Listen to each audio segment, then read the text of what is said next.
Good evening. I am Joe Nye, and I am here to welcome you to the first of the set of 5 conferences that are being held on military spending after the Cold War, reassessing our military priorities. And this is the first of events sponsored by an inter-university conference, which comes from 5 universities: Boston University, Harvard, MIT, Tufts, and the University of Massachusetts.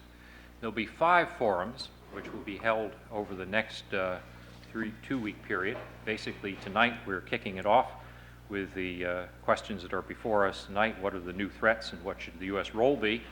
Then there will be a session at MIT on October 5th on weapons proliferation and arms trade, a session at Tufts on the New World Order, Structures for Stability, a session at UMass Boston, the economic and political realities of converting to a peacetime economy, and then finally, that'll be October 13th, and then finally on October 15th at Boston University, How Much is Enough? Future Directions for Defense.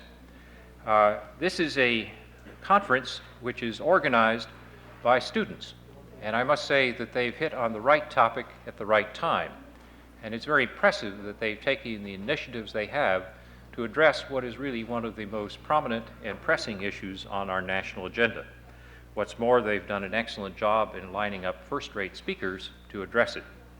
Those speakers that we'll hear tonight have impressive credentials. Let me give them all to you in order of their speaking. First, we'll hear from Stephen Van Evera of MIT, who has his PhD from Berkeley and teaches international relations at MIT now. He was the editor of the respected journal International Security, published here or edited here in this building for some years, 1984 to 1987, and has published a number of articles on the origins of World War I, American foreign policy and defense policy, and is now writing a book on the causes and prevention of war. Steve will be followed by Randall Forsberg, who has from 1968 to 74 worked at the Stockholm International Peace Research Institute on a comparative study of worldwide military research and development programs, subsequently contributed to the SIPRI Yearbook of World Armaments, did her graduate work also at MIT, and in 1979 founded the Institute for Defense and Disarmament Studies, a nonprofit research center here in Cambridge, which she directs. Randy also did something quite amazing in a sense, that in the early 1980s she was the person who, well, one of the key people, I should say, who organized the National Freeze movement and was able to create a tremendous impact on the political agenda of the early part of the decade.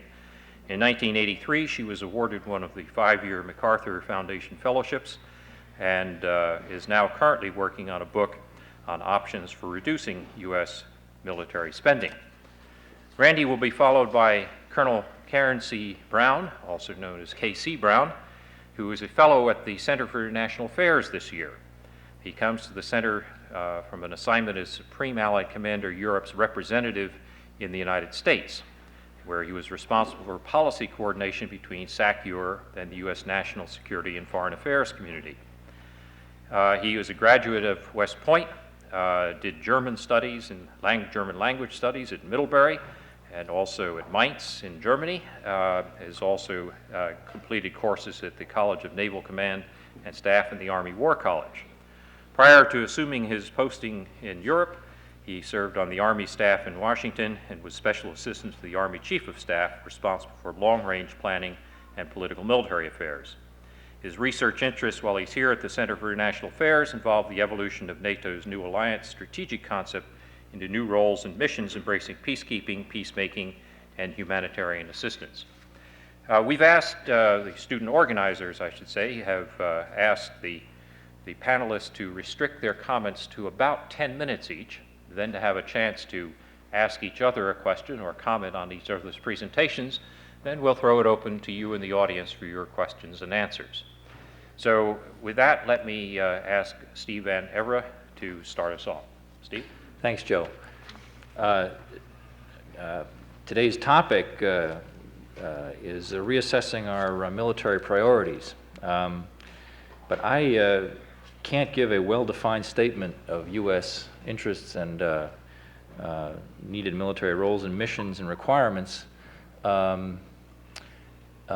easily until the future political structure of the world is clearer. I'm a believer that you have to posture your forces and design your strategy based on specified threats and what you need to deal with those threats. And the problem is that today the world is in such flux and the future is so uncertain that I think it's difficult to offer detailed or specific prescriptions about the military requirements the U.S. has. So I want to speak more generally about what it is, what are the factors that are going to decide what our future military needs are, and what we can do to influence those factors. The thing that I find most difficult to assess, and the thing that I think is most important, is the future of Europe. Europe has always been the big force driver in our defense policy. The European contingency was the one that cost us most of the defense budget during the Cold War. It was our biggest military problem before the Cold War. And the future of Europe, I think, is very unsettled. And in specific, the future of Eastern Europe is very unsettled. And I want to focus our attention on the question of where things are going in the former Soviet Union and the former Soviet Empire, because I think that's the crux of the matter. If the Soviet Empire degrades in an ugly way, we're going to have very different military requirements than if it degrades gracefully. And I think the whole political evolution of the former Soviet Union is up in the air. I think we stand today really at a situation that's like the peace of 1815 or 1919 or 1945. We're at the end of a great war. We've won it. And the peace we make will either bless us or dog us for the next many decades. And we'll create a world where we have big defense needs or small ones. So I'm going to beg the question that we were asked here tonight. And instead of speaking about specific roles and missions and requirements, I'm going to talk more generally about the political problems we face that I think are going to determine what those defense needs are going to make. And let me make 9 points about the future of Europe. 1 per minute. First, what are our interests in Europe? I think they've changed fundamentally. Our main interest in Europe in the past has been geopolitical, to prevent any state from conquering the entire area and controlling the industrial might that's found there. The worry being that a state that controlled all of Eurasia's industrial might could create a war machine that could threaten the U.S. I think that problem is gone for all time. I think a new problem has arisen, though, and that is the threat of war itself. We have to reorient our thinking. Our main interest in Europe today is in peace and order, preventing war, for several reasons. Humanitarian, also because history warns us that wars tend to spread, and that we tend to be sucked into them. We've been sucked into 3 of the last great European wars of the last 4. Whether wisely or foolishly, we could be drawn into another. And economic, a collapse of order in Europe could affect our economy. So we need to shift gears in terms of the way we think about security policy. I'm suggesting here that our entire framework that we've used not just since 1945, but really throughout the century of thinking in geopolitical terms and assessing our interests in those terms is obsolete, but that we do have an interest in peace and order. And that is the goal we should be focusing on. And then to make 2 remarks about Western Europe, I think that in Western Europe the threat of war is very small. In fact, war, I think, there today is almost unthinkable. John Mearsheimer, my good friend and colleague at the University of Chicago, who's written very scary articles about Europe that many of you probably have read, is, I think, totally wrong about the future of Europe, as I've told him many times, and he doesn't listen to me.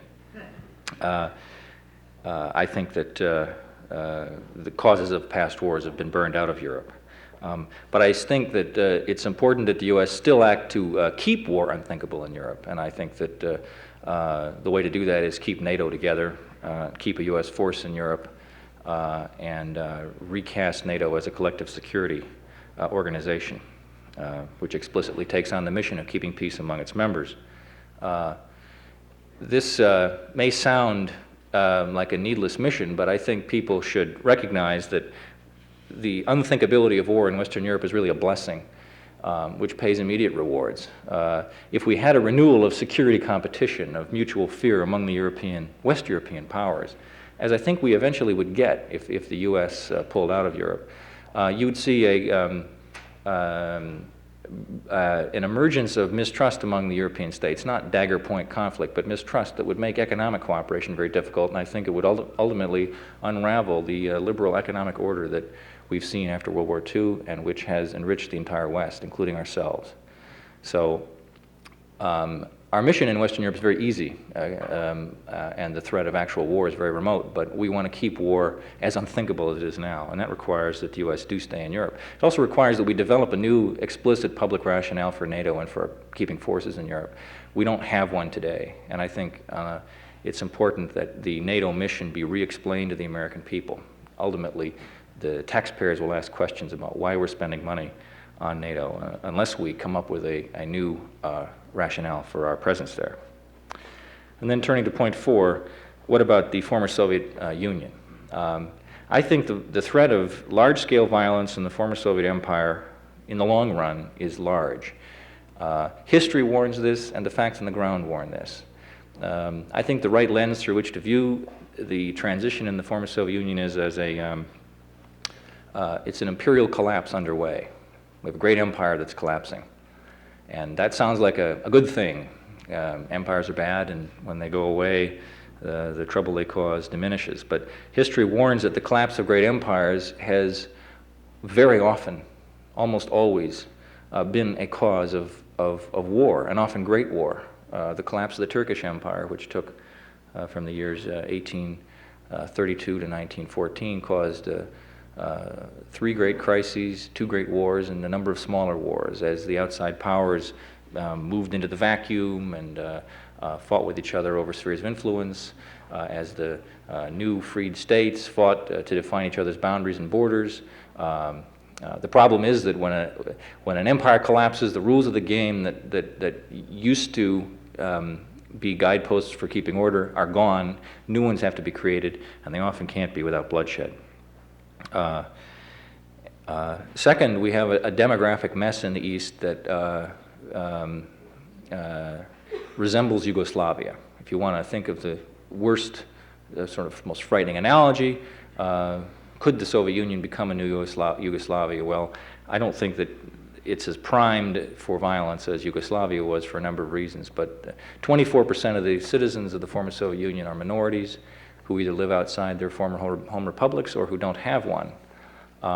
If you want to think of a worst-case scenario, it would be that the Russian minorities that live in a diaspora around Russia become the objects of communal violence and discrimination, as they already are in many places. And one of 2 things could happen. One is that the Russians could follow in the footsteps of Slobodan Milosevic and take military steps to protect the diaspora. There are already those in Russia today who are calling for more forceful protection of the Russian diaspora. The Russian Vice President Rutskoy is doing it, State Councilor Stankiewicz, others. Or second, you could have a mass migration of Russians back to Russia who could play the kind of role that the Pied Noir played in France after they were driven out of Algeria, poisoning the national politics, being a nationalist force for revanche. And they're going to be returning, of course, to an economy that can't absorb them with no housing, going to be very angry people. The region is primed for real trouble, and I might add, just to jump ahead to the next point, that one of the key issues then that the U.S. should be stressing is minority rights. The protection of minority rights is really the only way that this all can be forestalled. Western stakes in preventing violence there, I think, are considerable, not only humanitarian, but also if there is a great war in the East. You could have massive refugee flows to the West, and you could even have a spreading of this war because the ethnic groups of the East are tied to those in the West.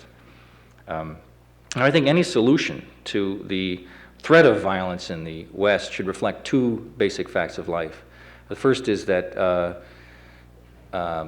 the Western publics and polities are not going to be willing to spend any blood and treasure, any blood, no blood price, to prevent violence in the East. So I rule out military means of addressing this crisis. Some people think we should move NATO eastward and incorporate Eastern countries into NATO with the notion that if we do that, then no one will dare attack them. And also we can socialize them to Western ways of thinking, maybe restrain them. I think that solution is simply impractical. I think we see that it is impractical from the Western response to Yugoslavia. We see that, in fact, the Western countries are not willing to spend, they're not willing to pay a blood price to stop this war. And I think we have to be realistic and recognize they won't be willing next time either. The second reality that has to be borne in mind is that any war in the East has got to be prevented before it starts. So our solution to it has got to address the roots of war. It can't just, we can't just intervene at the point when the war is about to break out. And what solution fits these requirements? I think the Bush administration came pretty close a year ago when Secretary Baker announced his 5 principles, the Baker Principles of September 4th, 1991. I think what the West ought to do is enunciate and proclaim a set of principles of peaceful conduct. If what we want the Eastern powers to do is to behave peacefully, we should define what peaceful conduct is. It should be a lengthy, detailed definition that should include things like respect for minority rights, democratization. I even think we should address the question of how they teach history in the schools. I think that history tells us that the whole problem of chauvinism and nationalism in the teaching of education is a cause of war. Fine, let's put that on the agenda in our discourse with the Eastern countries. It may sound naive, but why not?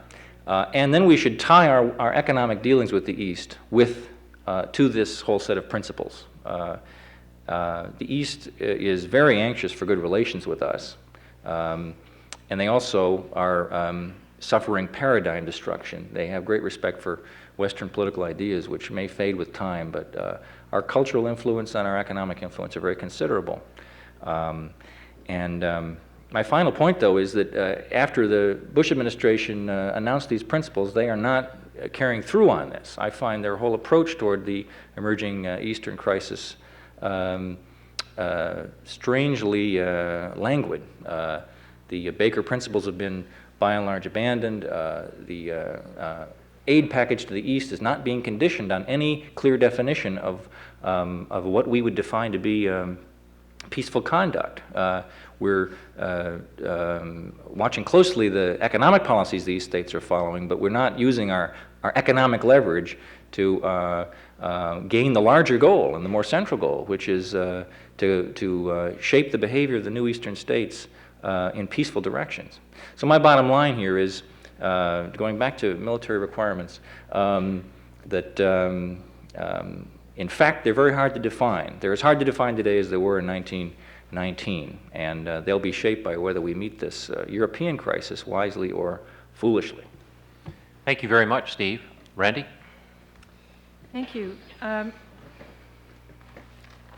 I agree with, I guess, virtually all of Steve's analysis, but I would stand back a little bit from the crisis in the former Soviet Union and Eastern Europe and taking a more global perspective and a longer-term perspective, argue that as we try to work our way through the turmoil of the coming few years, we should keep in mind that the end of the Cold War has opened the way to a far more radical change in world affairs than people in this country or others have even begun to discuss, let alone plan for. Specifically, I think it has opened the way to the development of a cooperative approach to security, to issues of war and peace, an approach within which we could largely demilitarize the conduct of international affairs. In other words, for the first time in modern history, I think there is a real chance for nations to replace the traditional anarchic, hegemonic relations that they've held throughout the last 5 centuries with relations which are based primarily on the principles of democratic governance within nations and negotiation and nonviolent conflict resolution among nations. There are three factors, I think, which could facilitate a move toward a cooperative approach to security over the course of the next decade. First, as the Cold War has receded, I think that people may have forgotten that 80 to 90% of the world's military spending and a corresponding share of the world's high-tech, long-range military forces remains concentrated in the hands of the industrialized countries that were formerly caught up in the Cold War. Taken together, all of the nations of Latin America, Africa, the Middle East, South Asia, and the Far East, perhaps excluding China, spend only about $100 billion a year on the military. And that includes those regions of intense conflict, the Middle East, India, Pakistan, the two Koreas. As you know, our own military budget is in the vicinity of $270 billion a year. The Europeans, taken together, spend about $200 to $250 billion a year. We don't really know what military spending in the former Soviet Union is, but it's probably on the order of 100 or 200 billion a year. So the world's military resources, high-tech, powerful military capabilities, still remain totally concentrated in the hands of the industrial countries. Secondly, the production of modern high-tech weapon systems, supersonic combat aircraft, missiles, ocean-going ships, tanks, artillery, is even more concentrated in the hands of a few industrial nations than is military spending in general. The ability to independently develop and produce modern high-tech weapons is extremely highly concentrated and becoming ever more so as the unit costs of weapons and the threshold costs for getting into this type of industry go up by a large factor every decade. For example, in the area of supersonic combat aircraft, which really have the ability to dominate the air over a battlefield and thus dominate the outcome of battles. In that area of supersonic combat aircraft, we're moving, one could almost say, toward a global single source supply, which would be the United States. During the last year, we've seen the gradual collapse of a multilateral aircraft production project, which is almost fully collapsed between Britain, Germany, Italy, and Spain. This leaves, as the only countries that are today independently developing combat aircraft, Sweden, France, Russia, to the extent that they're still working in that area, and the United States. The Swedish program is very small and non-competitive. The French program, similarly, and on a cost basis, is non-competitive. The Soviet program is no longer attempting to compete with that in the United States. And the United States program, you might be interested to know, is in terms of production of first-line aircraft for domestic US use, may actually end within the next year or two with the production of another 50 F-18s, and then there will be no more aircraft in production for domestic use, but only for export. So we've got this global arms industry built up in the course of the Cold War, concentrated in the industrial countries, which, however, is now coming down to an incredibly narrow base with the high cost of weapon systems. Thirdly, and equally important, if not more so, with the revolution in the Soviet Union and Eastern Europe, all of the industrial countries, all of the great powers in the traditional sense, are now committed more or less firmly and universally to democratic values and democratic institutions. Of course, this is shaky in Eastern Europe, in Russia, and in other parts of the former Soviet Union, but in principle, for the first time in modern history, there is an agreement on the nature of the role of force in international affairs based on the basic political concepts on which countries are founded. What that means is that for the first time in modern history, the great powers could come together to more explicitly than has happened so far agree and commit themselves to the idea that armed force will no longer be used as a tool of power in international relations, that its use will be reserved for defense against those who have not yet accepted this principle and deterrence of those who have not yet accepted this principle. They could come together, moreover, and agree that when those norms, those democratic norms, that violence should never be used except in defense by others who initiate its use, are violated, they would work together to respond to violations and to enforce these principles, to respond to acts of international aggression, in particular, in regions where there are leaders and powers and perhaps cultures that have not yet accepted democratic values.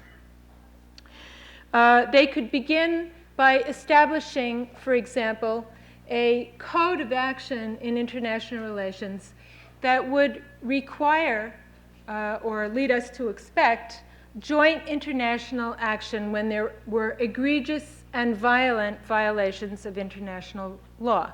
For example, the most egregious and violent might be outright aggression across borders by one country against another, or acts of genocide within nations. Neither of those principles, by the way, would legitimize a multilateral intervention, let's say under current circumstances in Yugoslavia, where the business of international borders doesn't have the kind of history that would warrant an immediate multilateral reaction, and where the level of violence is not yet up to what we would normally call genocide. However, I think after some years of experience in trying to interpret and apply the more gross standards of when multilateral action would be warranted and useful as a means of maintaining and restoring peace, the great powers could move incrementally toward applying action in where a more fine-tuned judgment about how to preserve and bring about peace was required. Now, it certainly would be reasonable to ask why we should really set our sights on something like developing a cooperative security system aimed at demilitarizing and bringing about joint efforts among the great powers, when there are so many parts of the world where there are leaders, as we see on television daily, who are prepared to kill thousands and tens of thousands of people, or to stand idly to keep their wars interfering with the supply of food so that people are starving to death. How can these two images of the future of the world be reconciled? I would argue that a better way of posing that question is, which approach to the future of the international system is likely to minimize those kinds of conflicts, to contain them, to reduce their incidence, to lead to the development of democratic norms and values and institutions in more and more arenas, such that fewer and fewer thugs and people of violence will be able to predominate in local political or regional political conflicts. Which is more likely to lead in that direction? A laissez-faire approach to the future role of the military in international affairs, a kind of traditional, classical, anarchical, everybody gets as much as they can and they use it when they see fit, on the one hand, or a concerted cooperative effort to establish international norms, restrain arms trade, restrain arms buildup, limit armed forces, and limit the use of armed force along the lines of the democratic criteria I suggested earlier. I think clearly the second. As long as we have national policies among the great powers led by the United States and secondly France,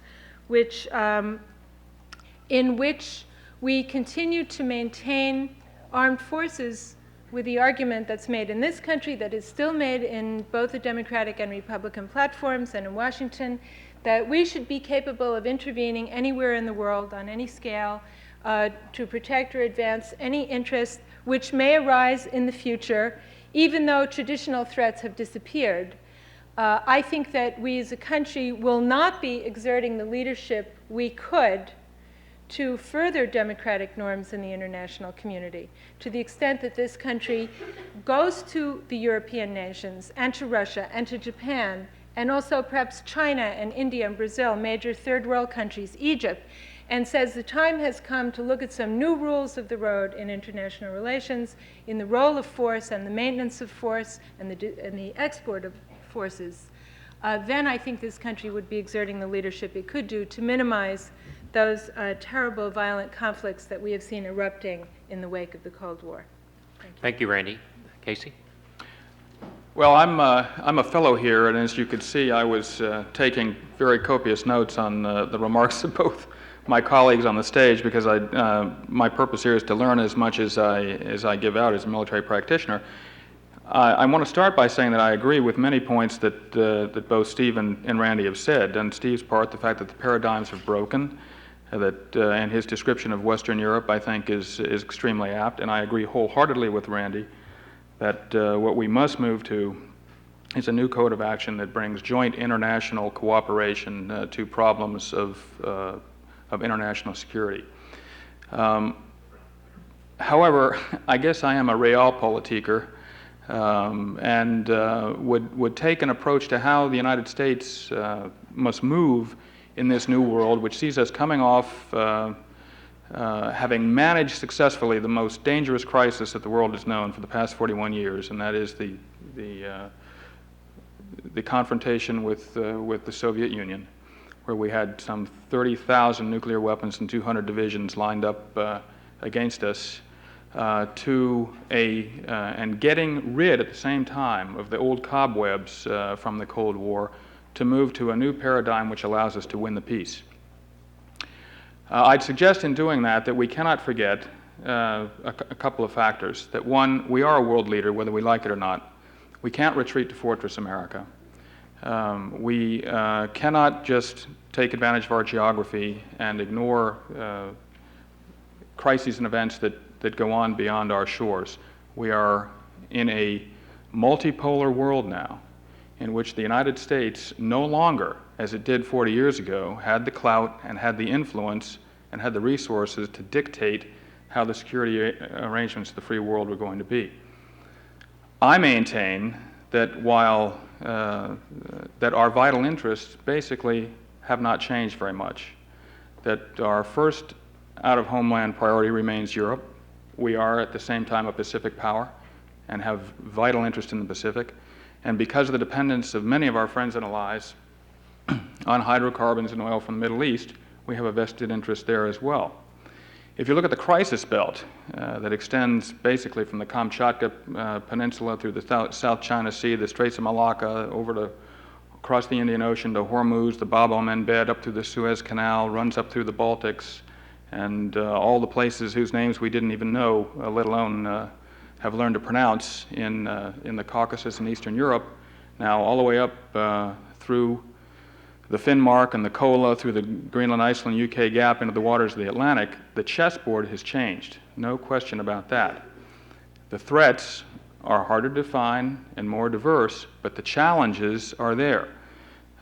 Steve enumerated many of the uncertainties and the instabilities that exist in Europe right now, and foremost among those, I'd just like to point out that while in the wake of some of the initiatives that we've had and the breakthroughs in arms control, the level of danger is down and the atmosphere is improved, we now have more members of the nuclear club. And many of those little nations are very reluctant to give up those weapons, not that they necessarily want to use them, but because they realize it gives them prestige. And they wouldn't get the attention from the world capitals that they get were they to give them back to their former Soviet masters. So there are problems in Europe. There are ethnic problems, historical grievances. The unfettering of the human spirit just unleashed what communism kept under its thumb. We see the breakup of nations. We see fundamentalism. We see aggrandizement by thugs like Saddam Hussein, Muammar Gaddafi. We see trouble in the Maghreb. We see problems in the Korean Peninsula that persist. We see the potential rise of a hegemon in China. And who has the most capability and who is looked to in the world to provide leadership for that most? The United States. Randy just said that our defense budget remains in the free world the largest of any. People look to us for moral leadership and for influence beyond the particular vested interests that we as a nation have in in all of those three areas. Now, if you take the world picture that I've just described very, very briefly and in no detail, but I know many of you know the details of it far better than I do, and were to describe it, I think the adjectives that would fit best would be chaos, uncertainty, and instability. If you've got instability, what's the antidote to that? Stability. We're in the midst of the greatest transition we've known in the past 45 years, and what we seek is stability in the midst of change. Now, how can we get that? I submit that we've got to continue to act as the world leader that we are and recognize that there is a role of force as an instrument of policy, not always in intervention, but in its application. And that the purpose of those forces were not just to counter the Soviet threat, but they also provide influence to this nation in dealing not only with adversaries, but also with our allies. So, in a multipolar world where we no longer have the capability to say how arrangements are going to be made, be it in the strongest alliance that we have, NATO, or anywhere else, how should we move forward? What should our role be? I submit that our role should be to exercise our leadership to push for more international cooperation in the solution to the security problems of the world. In other words, we're not going to go it alone.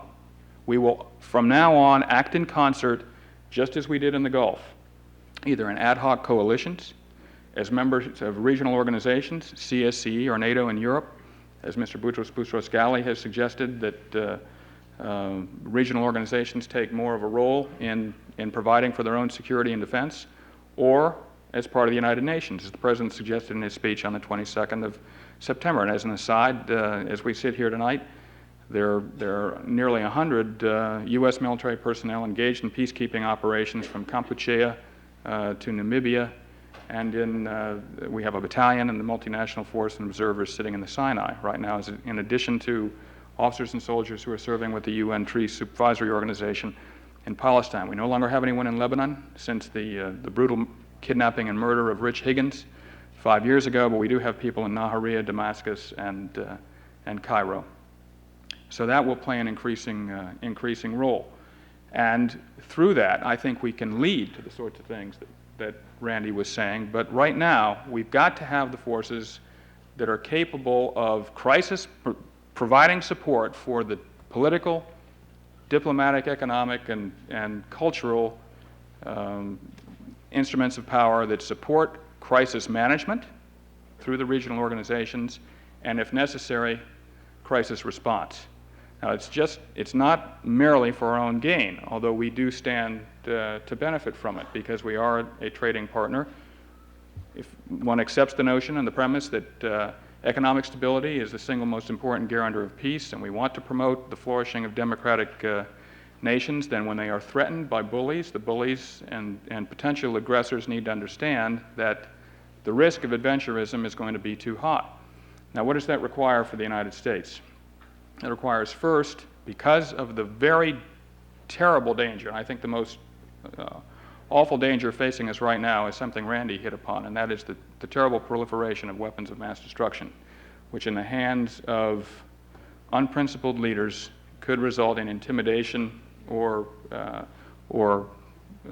adventurism that is unwanted. We need to push for strategic deterrence until we can get the world down in its levels of weapons of mass destruction, chemical, biological, and nuclear. We must, even as we have the forces that we have assigned overseas, keep a forward presence. That forward presence provides for regional stability. It provides for immediate reaction in times of crisis response, and more important, it buys the United States in a multipolar world a seat at the table in regional security and defense affairs, so that we do have some say in regions in which we do maintain vital interests as to how things ought to go. That also could lead to the sorts of things that Randy has suggested. Finally, we need crisis response forces back here in the United States that could flow to an area of crisis in the event that the deterrent effect of multinational formations and regional organizations failed. Now, what does that require in terms of capabilities? First of all, it means you've got to have forces that are rapidly deployable, that are sustainable even under the most austere conditions, and who are capable of operating with forces of many different countries. That means they have to have standardization, they have to be rationalized with the forces of other countries and alliances, and they have to be trained to operate in joint and combined environments. It also demands, I think, a compact between this nation and the young men and women who serve the colors, and that is a dedication that they will continue to be provided the best training, highest training, the best equipment, the highest and toughest readiness standards, and the most competent and concerned leaders that this nation can provide. The midnight hook has come. I would say that, just to wrap it up very, very quickly, that we have two choices, basically. We stand at the beginning of a new order, new geopolitical order, and we can either retain our place of leadership in the world and influence and shape events for a more peaceful, stable, and democratic world, or we can look inward, withdraw, and begin to let the world pass us by. Thank you. Thank you, Casey. There's now a moment for the panelists to comment on each other's presentation if they wish, but let me also ask them to each see if they could respond to a question I'd like to put to them. This is, after all, a conference on military spending after the Cold War. It'd be interesting to have each of the panelists say, what's the size of the defense budget that flows from the threats they described? Steve? Well, since I ducked the question earlier, I don't get to duck it again? No, that's part of the ground rules. I'm somewhat less of a spender than Bush is, but not greatly so. I think Les Aspen's budget recommendations make a lot of sense to me. But I will duck the question by saying it was my role here asking questions to my colleagues here. I wanted to ask them both, how would they go about designing the defense budget? Intellectually, how would they go about it? I find it very hard to do because my theory of how you have to budget for defense is needs-based. You've got to define the threat, assess the military balance. From that, you assess the needs you have to carry out the missions you have to carry out the strategy you've got to carry out. That all requires that you frame a grand strategy that defines roles and missions, interests, and then, having done all that, the threats emerge and the requirements emerge. I find it very intellectually difficult, though, to do that kind of exercise today. And as a result, I find it very hard to have a strong opinion about how big the defense budget ought to be. To me, rough 50% cuts from the 1990 level, which would be about 35% cuts from today, seem reasonable. But how would you guys go about the problem of framing a strategy and coming up with a budget? Randy? I went second before. Why don't we switch order? Okay, Casey? Okay. I would change the construct a little bit from the one that Steve had described. I think most of us reading the paper are of the impression that we have a threat-based strategy, or worse, a budget-based strategy. I'd like to hope that we can get to a capabilities-based strategy that takes the construct of what are your national interests, what are the challenges to those interests, what do you, in an ends, ways, and means relationship that takes the Clausewitzian maxim that says don't play on the margins, look out for friction, and don't be careful not to rupture that ends-means relationship, because when you do, you got to accept risk. And the risk is not always pleasant. Now, we have a strain that runs through our military history that says, and Barbara Tuchman said this, I didn't, stay unprepared to the 11th hour, rush to the final victory regardless of the political aims, and as soon as you've attained that military victory, demobilize just as quickly as you can. So our military expenditures over the past 40 years look like a sine curve, something like this. We go from these highs to these terrible troughs. And the first terrible trough that we got after World War II was Korea. And it was a horrible experience for the unprepared occupation forces in Japan to wake up in the morning, that June morning of 1950, when MacArthur had ordered them across the straits into Korea. Now, so I would say you take it capabilities based. Now, how much is enough? I think that was the essence of the question. I'd say right now we're getting down to bare bones, but I know we're going to take more. I can't predict how. I can speak for my own service, which is on a ramp. We were 781,000 in 1987. We're going down to 535 by next year, and I expect that we'll go below 500. We're at 287, 270 billion now. I suspect we'll go down to close to the 200 billion mark, but I can only guess. Randy? Well, I think Casey actually referred to challenges and responses, which I think in my terminology would resemble Steve's terminology, which is looking at threats and looking at responses, although you didn't exactly specify the threats which required the 500,000 person army. I think the traditional U.S. approach to sizing the forces and the budget has been to look at two different kinds of military threats: the threat of a great power war and the capability for military intervention in the Third World. And I think it's still useful to think in terms of those two classes of warfare. And I would argue that the threat of a great power war is now, as close to zero as it has been, or closer to zero than it has been at any time since 1945. It might not stay that way if we continue to maintain large standing armed forces engaged in a constant technological innovation, not only in this country, but also in Russia, if it gets back on its feet, in Germany and Japan. I think that we could see a renewal of a kind of classical, non-depoliticized, sort of economically oriented great power competition that was tinged with threats of the use of force, let's say after the turn of the century.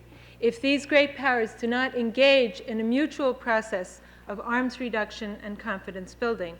I also think that the danger of a civil war, a violent revolution, a threatening military development in the former Soviet Union is much greater, will be much greater, if we just continue to have sort of ad hoc unilateral national military budgets formed the way they have been for the last year or two during the next decade than it would be if we followed up here in the United States the Treaty on Conventional Forces in Europe, which is supposed to bring about very deep cuts in the standing forces and major items of military equipment in the former Soviet Union, and which should be implemented by 1995.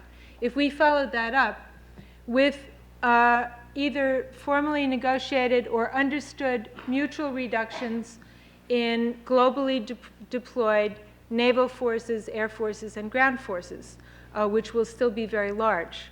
So I would argue that although the threat of great power war is low, is very low, it's sort of unimaginable, the forces for such a war are still very large and very costly, on the order of $150 billion in this country, something comparable in Europe, still something comparable in Russia, in spite of the degree of their poverty and chaos.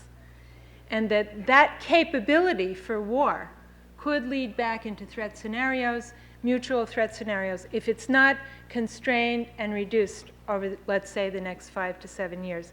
So I would argue that in that area, we shouldn't be just sort of cutting down slightly, as Bush has proposed, to 25%, and leveling off and having just an open-ended situation in Europe and the former Soviet Union, but we should be engaged in follow-on negotiations for deeper reductions across the board in the standing forces that remain, that are essentially oriented toward each other.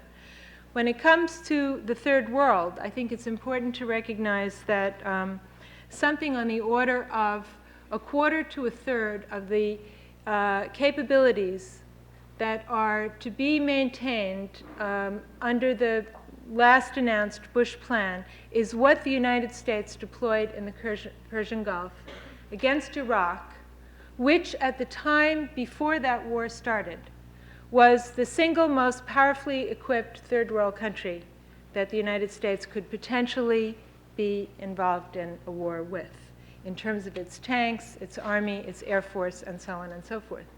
And that was not a war. That's like a third of American military, post-Cold War military capability. That was a rout. There was no war. What are the potential third world threats that the United States might confront? We can name them. You can almost count them on one hand. This is without making a political judgment, but strictly in terms of military capability. We're talking about Syria, Iran, a resurgent Iraq, India and Pakistan, where the United States will never intervene, and the two Koreas. That's it. That's it in terms of third world countries which have large military capabilities. Why are we spending $270 billion a year on the military? Is it to fight the Soviet Union? Is it to fight Iran? Is it to fight North Korea? I think that we should be making very substantial reductions in military spending, not on a unilateral basis, not on an isolationist basis. On the contrary, as I said in my opening remarks, the United States should be reaching out to Russia and the other major republics in the former Soviet Union, to the great powers in Europe, to Japan and China, and saying, look, we're not going to spend $270 billion in the year to serve as a sea anchor for the world. We need a new way of doing business. The opportunity has opened up to do this. We are going to look at the potential future conflicts, what they would be about, what they would be fought with, and how the international community could respond to them. And we are going to start preparing for dealing with the threat of war in the international community in a different and multilateral way. Combine that with reducing our own forces, seeing to it that other countries reduce their forces, that there are regional arms reductions and restraints on arms exports. This is a very different agenda from any that has been talked about in Washington so far. We now come to part of the program where you all participate, questions and answers. Let me say that we have 2 microphones here on the ground floor. There are not microphones in the balcony, so if people up above want to ask questions, they'll have to come down.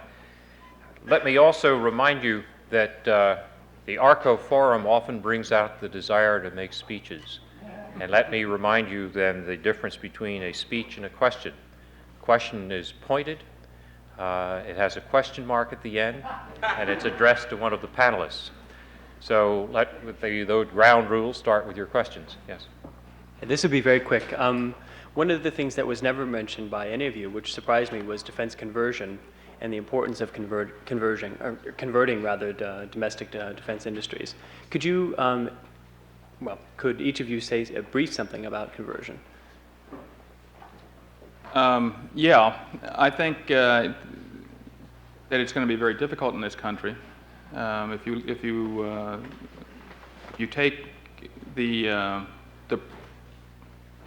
projections that I've seen that posit the fact that there'll be 1 million jobs lost in defense industries between now and the next 4 years, I think it'll be extremely difficult. Not as difficult perhaps as in the Soviet Union, but there was a great article in last Sunday's New York Times, I think, about General Dynamics, talking about how they were going to retrench, that they would throw off everything else they did and just hold on to the little bit of defense industry that they had, because that was their bread and butter. I think it'll be hard. Yeah, 2 comments. One that I neglected in my opening presentation is I think part of the process of developing democratic values and institutions is the conversion process where we reinvest resources away from the military area into the kind of industrial infrastructure and education that makes productive societies and generates jobs for the long term, both here and clearly this needs to happen in Eastern Europe and the former Soviet Union as part of the very process of giving roots to those democratic values and institutions which ultimately are what safeguard the peace. So I think in that sense, the conversion process is very important.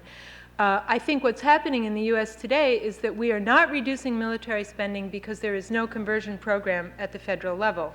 We are using military spending as a gigantic public works program, which is both bizarre and disastrous, and it's also tragic for the longer-term future of the economy, because what we're not investing in the civilian sector is really a price we're going to be paying for years to come.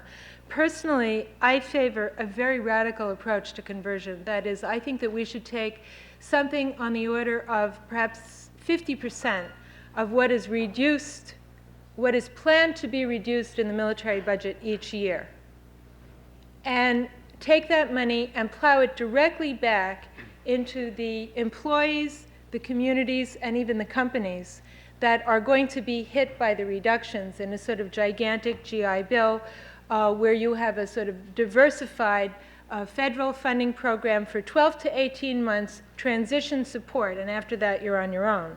I think that there are so many people that would grab that transition support as a way of moving on away from a boom and bust economy to a sustainable economy, that we would see people clamoring for defense reductions instead of battling against defense reductions.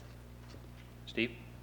I think I agree with Randy that assisting defense conversion in the East is very much in our interests, and we should do it actively, and that the whole policy we're pursuing now with the threat of war in the international community in a different and multilateral way. Combine that with reducing our own forces, seeing to it that other countries reduce their forces, that there are regional arms reductions and restraints on arms exports. This is a very different agenda from many that has been talked about in Washington so far. We now come to part of the program where you all participate, questions and answers.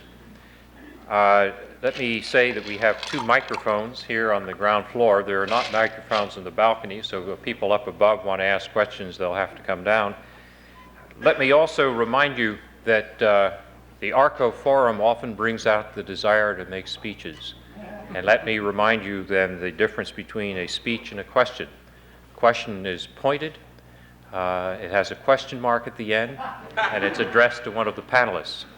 So with those ground rules, start with your questions. Yes. And this would be very quick. One of the things that was never mentioned by any of you, which surprised me, was defense conversion and the importance of converting domestic defense industries. Could you, could each of you say brief something about conversion? Yeah, I think that it's going to be very difficult in this country. If you take the projections that I've seen that posit the fact that there'll be 1 million jobs lost in defense industries between now and the next 4 years, I think it'll be extremely difficult. Not as difficult perhaps as in the Soviet Union, but there was a great article in last Sunday's New York Times, I think, about General Dynamics, talking about how they were going to retrench, that they would throw off everything else they did and just hold on to the little bit of defense industry that they had, because that was their bread and butter. I think it'll be hard.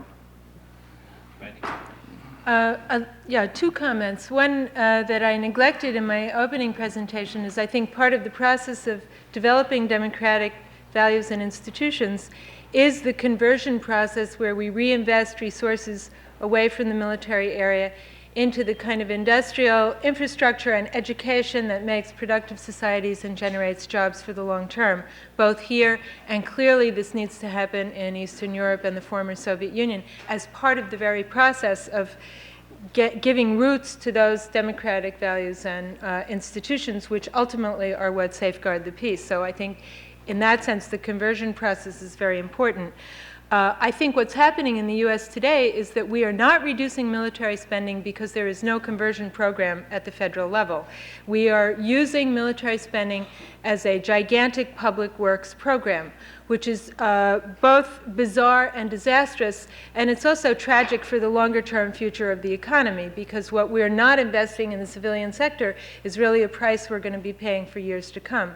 Personally, I favor a very radical approach to conversion. That is, I think that we should take something on the order of perhaps 50% of what is reduced, what is planned to be reduced in the military budget each year, and take that money and plow it directly back into the employees, the communities, and even the companies that are going to be hit by the reductions in a sort of gigantic GI Bill, where you have a sort of diversified federal funding program for 12 to 18 months transition support, and after that you're on your own.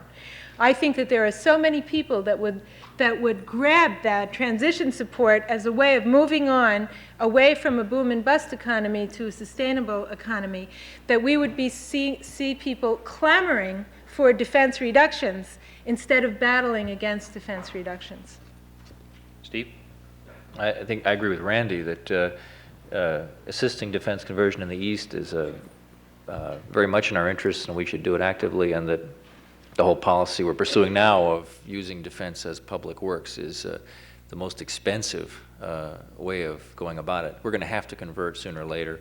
The right way to do it is to recognize that you can't convert easily.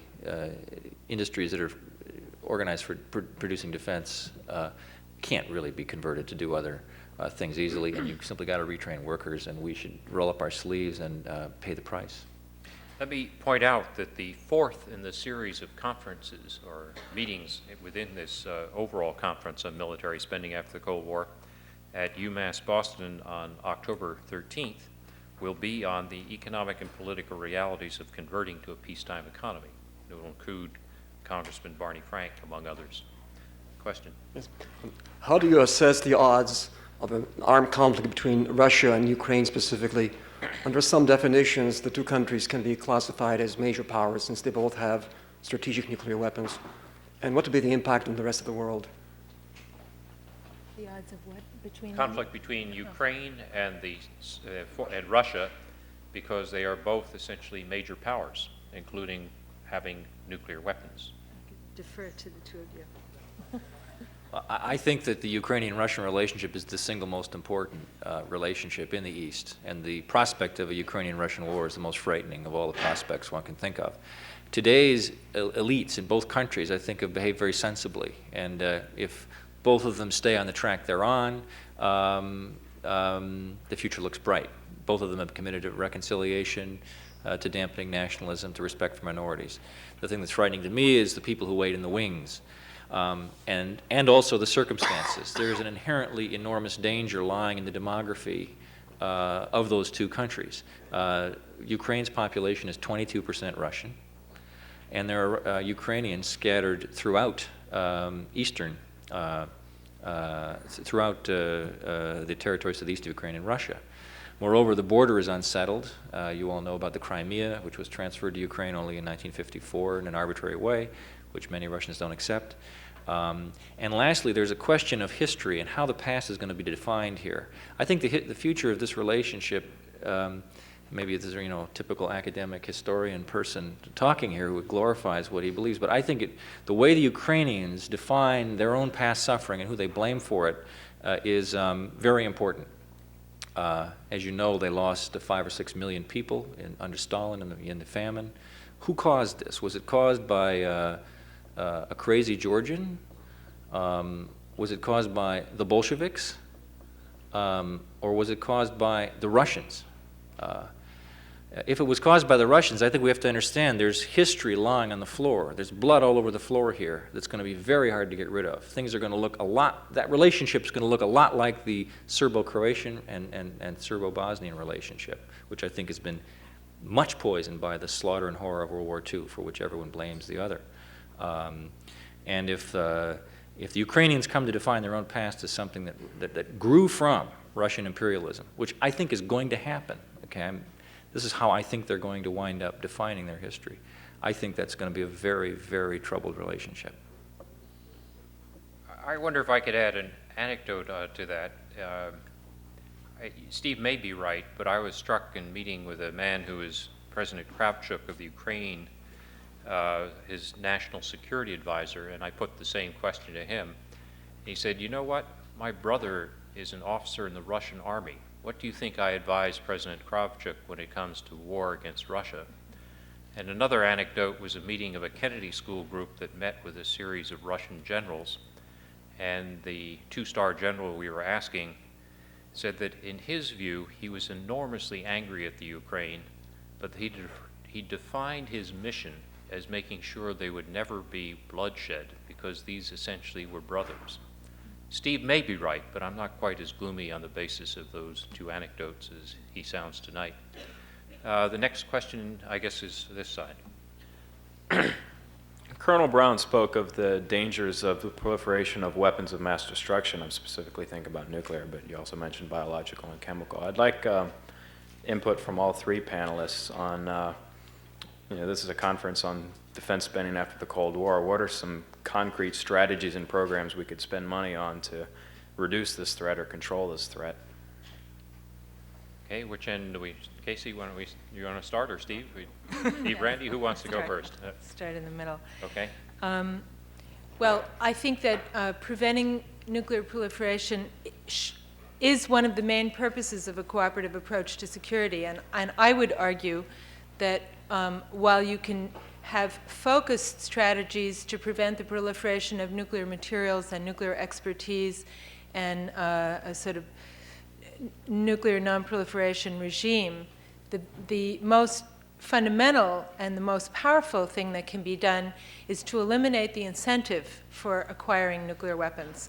And I would argue that the most fundamental incentive for acquiring nuclear weapons is the prestige of high-tech military forces and the deterrent impact on the great powers of those countries that have their own nuclear weapons. So I would argue once again that the idea of the great powers joining together to renounce the use of force as a tool of power and agree that the role of their armed forces will not be to advance national interests at the expense of others, but only to prevent that form of action in the international arena.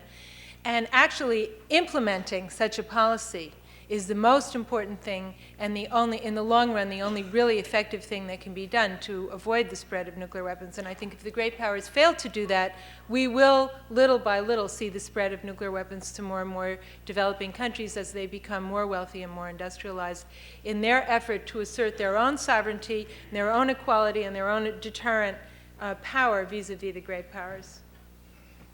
Casey or Steve? Well, I'll just say I disagree with Randy somewhat about the causes of proliferation. By the way, I hope you may want to answer this question since you're one of the nation's most renowned experts on it. But I think that a major cause of proliferation is insecurity and the fear of war. And that's one reason why I think we have an interest in managing the transition in the East is proliferation control. If this former empire falls into conflict with itself, we're going to see proliferation there, and that's in turn going to lead to proliferation elsewhere, because you're going to have more and more nuclear powers who are going to be more and more willing to assist yet other nuclear powers to emerge. I'm sure we're going to have multiple nuclear powers in the East if things go sour in the East, as I fear they will. Second, and same goes for the third world. How can we prevent proliferation in the third world? It's by helping keep things peaceful. Third world states that are insecure are going to reach for nuclear weapons. And let me just thirdly say I agree with Casey about this problem of proliferation in the third world being a major military problem for the United States. We have to clear our minds about what our policy is when proliferation happens. How serious is this matter, and do we need to use force in the end, ultimately, against proliferators when the states of the worst sort acquire nuclear weapons? That's what we really wound up doing in Iraq. And I think we have to face the fact that we may have to do that again someday. And Iraqs are going to happen more and more often down the road because nuclear technology is growing cheaper and cheaper and more common. And we have to bite the bullet on the fact that if we do really intend to use force as a way of coping with proliferation, it's a very expensive and difficult thing to do. We're not talking then about a small intervention, a Grenada or something. It's a major job. You're talking about going into a country and taking it over, really. It's offensive intervention. To that, I'd just like to add the value of the short-term issues of verification and support regimes, which we've had tremendous success with both in the INF regime and now with CFE. It's enabled us to open doors to the East and increase dialogues with armies and forces of the former Warsaw Pact, which has really helped them and helped us be able to reach out to them as they struggle with the notion of how armed forces act in a democratic society. I will succumb to Steve's invitation and say something about it. There is something in the proliferation business called the Dove's Dilemma, which is, do you want to stop all kinds of weapons, or do you want to stop weapons of mass destruction? If countries feel insecure, and you haven't been able to remove that sense of insecurity, if they don't have any way to defend themselves, they may be more tempted to turn to weapons of mass destruction. It's an interesting fact that there are about 8 countries in the world that developed nuclear weapons during the Cold War period, and there were about 40 countries that could have, i.e. that had the capability to do it. And you have to ask, why is the number of states that didn't develop nuclear weapons 40 minus 8? And a large part of the reason for that is the Soviet Union kept its client states under control and or protected, and the United States provided security guarantees to a number of countries in Europe, but also outside of Europe, Taiwan, South Korea, and so forth, which gave them protection by conventional means, and in a couple of those cases, like Taiwan and South Korea, it was made explicit to the countries that the price of protection is that they didn't go nuclear themselves. And one of the interesting puzzles for a post-Cold War world is if you don't provide a security guarantee to those countries, aren't they going to be tempted to get nuclear weapons? And that, I think, is something that we haven't quite come to terms with yet when we talk about the role of defense spending and the size of the budget and what the various means are. But so it's a complicated question, and again, in serving the needs of the sponsors, the student sponsors of this, I will point out that the second conference on October 5th at MIT will be on proliferation. Question on this side. Yeah, Colonel Brown, but also Steve and Randy, I wonder if you'd comment on the current debate about Colin Powell's ideas about when military intervention should be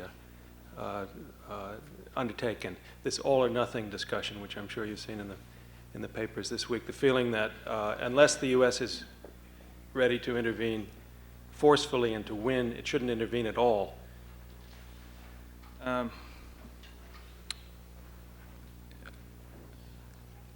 I think we have a tendency here to focus too much on Yugoslavia as the vehicle. Yugoslavia is a very difficult case in point. There was no consensus within NATO as to what to do. There was an 11-1 vote within the community as to what to do, and the one went ahead and did what it wanted to do anyway. There are 14,000 peacekeepers, blue helmet folks who are in Bosnia and Croatia right now, a good number of them Russian, by the way, who have not been effective in bringing humanitarian assistance in.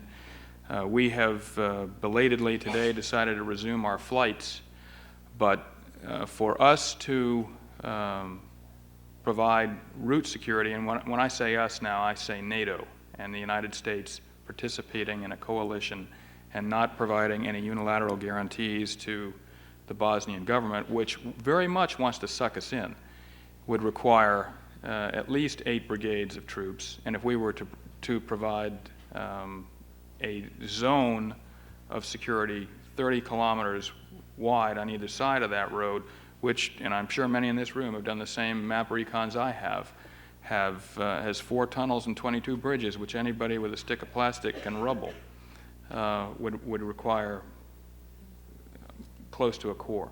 And that's why he doesn't want to get in there. Yugoslavia is a difficult case. I purposefully didn't mention it specifically, but it seems to me the combination of a feeling of entitlement to a huge budget and a phobia about putting U.S. troops under multilateral command and a high anxiety about accepting ambiguities. Creates a very strange situation. We have a huge military. If we can find a small adversary like the Panama Defense Force or even the Iraqi forces and a free fire zone, we let fly. Otherwise, we're paralyzed. It seems very strange. And it's hard to justify, is it not, a large defense budget under those conditions? No, I don't think so. I think you've got it wrong. First of all, the Iraqis were the 5th largest army in the world, and I don't think there are many people either here or in our defense establishment who thought we were going to come anywhere near the success we had in de-orchestrating their command and control, which essentially enabled us to get the very quick ground victory that we achieved. We have 500,000 troops under multinational control. The 362,000 soldiers, sailors, and airmen who were assigned to Allied Command Europe as part of the U.S. Naval, U.S. Air Force, and U.S. Army forces in Europe are all under NATO command, international command, responsible to the Secretary General of the North Atlantic Treaty Organization. So I don't think there's any aversion to committing to multinational purpose. In fact, I think that's what I was advocating in my remarks, that I think that's what you'll see in the future, that we will act in concert. We will act under the aegis of some regional organization, ad hoc coalition, or UN organization when, should we, as a nation, decide to commit our forces as an instrument of policy. Randy or Steve, any comments on the question? It was addressed to all three. I think it's a great question. I, to some extent, disagree with Powell. I'm sympathetic with half of his impatience with the suggestions we use force today. I think he's right to ask that a clear objective always be stated. But for him to resist the notion that an objective might be a limited one, might even be a defensive one, might be one limited to imposing punishment or cost on another side rather than absolute defeat, I think that he's doing what you suggest. He's defining many of the purposes for which force have been used in the past out of the American military mission. If you look at the history of the world, states have frequently used force in tit-for-tat ways or for punishment or for limited objectives. Israel has repeatedly used air power in a limited way in Lebanon. It's fought a lengthy tit-for-tat war along its borders with its Arab enemies and so on. Frederick the Great, fought the 7 Years' War. It was a defensive war. His generals didn't say, tell me to go to Vienna and conquer Austria or I'm not going to fight. They accepted a limited mission. I think in Yugoslavia, I think that I'm more hawkish. I sort of, along with sort of Bill Clinton's level of involvement there, I think that we should have gotten more involved actively. I think, first of all, we should have been involved there before the war broke out. But fine, we didn't do that. We should today state a peace settlement that is reasonable and that we're willing to back with a certain degree of coercion. And we haven't been willing to do either of those things. State what kind of a peace we want or bring any coercion to bear to enforce our request. I think, though, that if we are willing to hitch up our belts and say what kind of peace settlement we're willing to buy, and it might be one that many people would find unappealing, I think we have to concede land to the Serbs. But that we should then be willing to back it up with the use of air power, and I would not get in on the ground. I would content myself with the threat to arm the Bosnians, the threat of endless sanctions, and the willingness to use air power, which I don't think would have an overwhelming effect, but it would have some. And we are dealing with a weak adversary here. Randy? Yeah, I just would like to use the question to answer a few points that have been raised in the last few rounds. I think the all or nothing criteria is not just recent, but was really established after the end of the Vietnam War, where the military felt that they were hamstrung, and I don't think it's changed very fundamentally since the end of the Vietnam War. So I would argue that what's new in this situation is not so much the military's going to the political authorities and saying, please don't give us a war we can't win. What's new in this situation is, in fact, the Yugoslav context, or the way I would put this is it's the difference. It's not the difference between all or nothing. It's the difference between whether the United States alone is going to handle this problem and the military will be given a mandate, or whether, as you suggested, the United States will be willing to join forces with other nations, both politically, to discuss what would be a reasonable outcome of the conflict, what's a reasonable process, how do you go about establishing a ceasefire so that you get back on the political track instead of using force. I think then when we look at this question of a multilateral response to a military crisis like Yugoslavia, rather than a unilateral U.S. decision-making, this brings us back to a point I'd like to make in relation to proliferation, which is that a cooperative approach to security is providing a security guarantee. That's what it means. For the great powers to work together to lay down certain norms and say they are going to jointly enforce these norms would be providing a security guarantee as an alternative to the spread of nuclear weapons. I would like to distinguish that, however, from the idea of a great power condominium where there's a two-tier system of norms. We can have nuclear weapons, we can have forces that we unilaterally can use here and there as we see fit, but if third world nations develop nuclear weapons or do other things that are threatening, we have the right to go in and destroy them.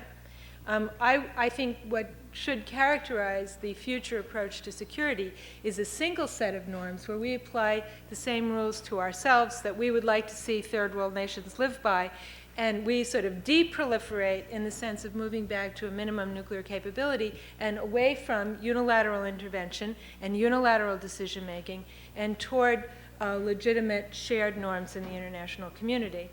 So that doesn't really solve the problem in Yugoslavia, if you will, or this sort of question of the U.S. use of force. But I think the first step should be to move away from the United States feeling that it's incumbent on us to decide and to act alone in this. And on the other hand, reaching out to the Europeans and the Japanese who have been as unwilling to move toward a cooperative taking of responsibility for the peace globally, as we have been unwilling in the United States to relinquish unilateralism and move toward cooperation. So I think we need to reach out over to Europe and kind of try to move them together with us. Question on this side. This is a question for Mr. Van Everen, but if the other two would like to respond, please. You're kind of produced a paradox for me. You're very pessimistic, and the East is a mess, and maybe we ought to even go in and fix up Yugoslavia. And on the other hand, the points that you laid out in your beginning were very optimistic and almost utopian in how we could get all this cooperation and we could tie it all to aid packages. And we shouldn't give any more aid until people have agreed to X plan, and I believe you said the Baker plan or the Baker principles. I don't understand how you can be as pessimistic and optimistic at the same time, given what Ms. Forsberg just said about Japan and Germany being unwilling to take on a responsibility. We've taken on responsibility before. We just saw a small conflict among the EC, worried about a vote that made Britain come out of the economic plans. I don't understand how we can come up with an agenda that we could get enough people to buy into, and that's not even accounting for the pluralistic needs here of who wants kinds of aids and technological development to be used in the Central Europe. Well, first of all, actually, I should clarify that I'm really not pessimistic about the scenario in the East. I'm just very uncertain about it. I emphasize the scary side of the future to get you all motivated to be worried, read the paper, and you know.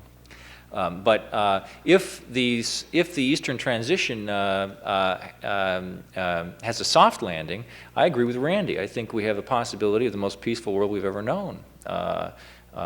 Because for the first time, if Russia winds up a democratic society, if there's civil peace, if there's not a lot of blood on the floor, if market economies develop and flourish in the East and they get through the extremely serious economic catastrophe that is only now unfolding and I think is going to get much worse before it's done, but if they get through it, we're going to wind up with a world where every great power is more or less in the same military, political, ideological, and economic wavelength. We've never seen that before. Historically, schemes like Randy's have always failed because the great powers, for some reason, don't get along with each other at all well. In fact, relations among great powers have historically been worse than great powers among second-order powers and among weak states.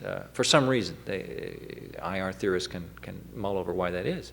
And that means international solutions to the war problem have proven impossible again and again, because the great powers all brawl with each other within the institutions that are set up to cause peace. But if we manage the Eastern transition, there's this possible utopia outcome. I don't think it's likely, because I think the situation in the East is a real dangerous one, and I think we're going to mess it up. And I see us messing it up right now. Now, the second point is, why do I think that if we did the right thing, we could cause good results? I believe we have the leverage now, and we're simply throwing it away. In other words, Congress voted the Freedom Support Act in August, and we are sending aid to the East, $24 billion this year when it finally gets straightened out.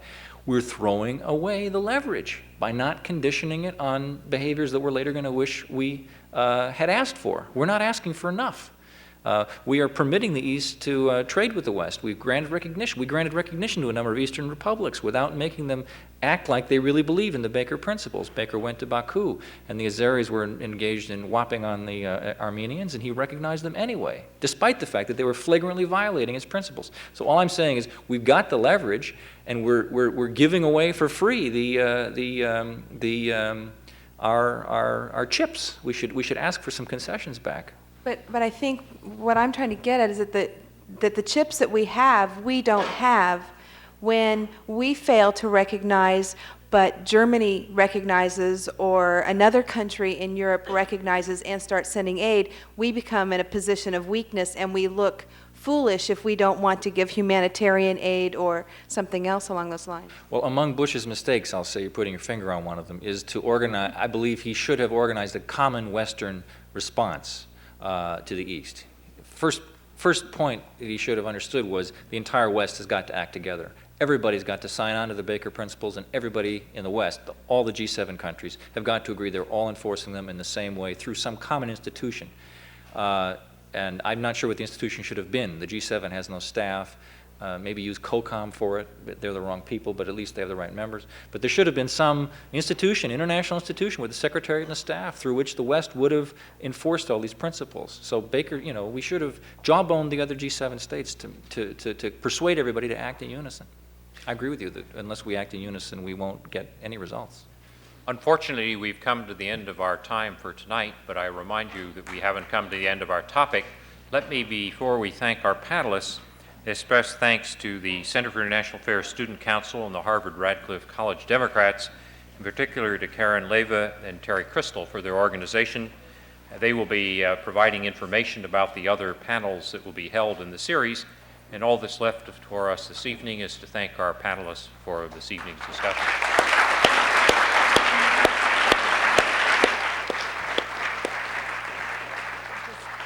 Just mention that I brought a handout, which will be available up here in the front. Didn't mention it the whole rest of the time.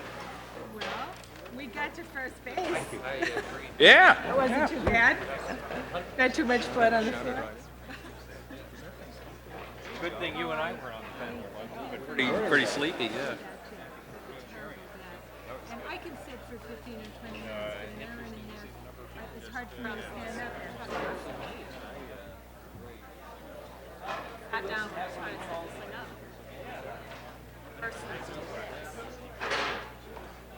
Randy, Thank well you, done. Joe. That was good. Good job. Good discussion.